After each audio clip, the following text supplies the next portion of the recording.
ভালো নেই ঢাকার ধামরাইয়ের মৃৎশিল্পীরা। মাটির তৈরি জিনিসের পরিবর্তে প্লাস্টিক, অ্যালুমিনিয়াম ও লোহার তৈরি পণ্যের চাহিদা বাড়ায় হুমকিতে ঐতিহ্যবাহী মৃৎশিল্প। এতে মানবেতর জীবনযাপন করছে শিল্পের সঙ্গে জড়িতরা। তবুও কর্মদক্ষতার মাধ্যমে এই শিল্পকে আঁকড়ে ধরে বেঁচে থাকার স্বপ্ন দেখছে তারা। ধামরাইল থেকে রাজিউল হাসান পলাশের তথ্য ছবিতে বিস্তারিত জানাচ্ছেন সৈয়দ মাহমুদ। নগদের সর্বোচ্চ বার 167 টাকা রিচার্জে পাবেন 1 লাখ টাকা পুরস্কার। আরও আছে প্রতি সপ্তাহে পুরস্কার ও ক্যাশব্যাক।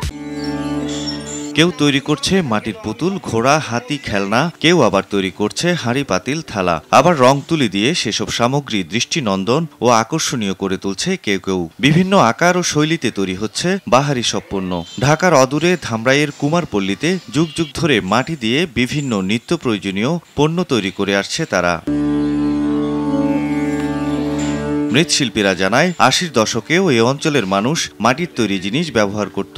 ঘরে বাইরে হাট বাজারে কদর ছিল এসব জিনিসের। তবে দিনে দিনে সিলভার ও প্লাস্টিকের সামগ্রী বাজার দখল করে নিয়েছে। এতে দুর্দিন নেমে এসেছে মৃৎশিল্পীদের জীবনে। তবু শত কষ্ট উপেক্ষা করে অনেকে বাপ দাদার ঐতিহ্য ধরে রাখার নিরন্তর চেষ্টা চালিয়ে যাচ্ছে।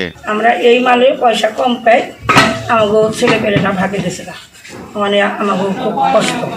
নগদের সর্বোচ্চ বার 167 টাকা রিচার্জে পাবেন 1 লাখ টাকা পুরস্কার। আরও আছে প্রতি সপ্তাহে পুরস্কার ও ক্যাশব্যাক। কারিগররা জানায় মিষ্টির দোকান ও বিভিন্ন রেস্তোরাঁয় এখনো মাটির তৈরি জিনিসের কদর রয়েছে, তবে তা খুবই সীমিত আকারে। এখানে ভালো হয় তো, এই কোয়ালিটিটা ভালো পাই, আমরা এখান থেকে কিনে নিয়ে ঢাকা নিয়ে সেল দিই মিষ্টির দোকানে। অর্থকষ্টে জর্জরিত অনেক মৃৎশিল্পী পেশা বদলাচ্ছে, তবে শিল্পীদের দুর্দিন কাটাতে সরকারি সহায়তার আশ্বাস দিলেন এই কর্মকর্তা। প্রত্যেককে বলেছি যে আপনারা যখনই এই পেশার জন্য, এই পেশা টিকে রাখার জন্য, পেশার মান উন্নয়নের জন্য আপনাদের মূলধন দরকার।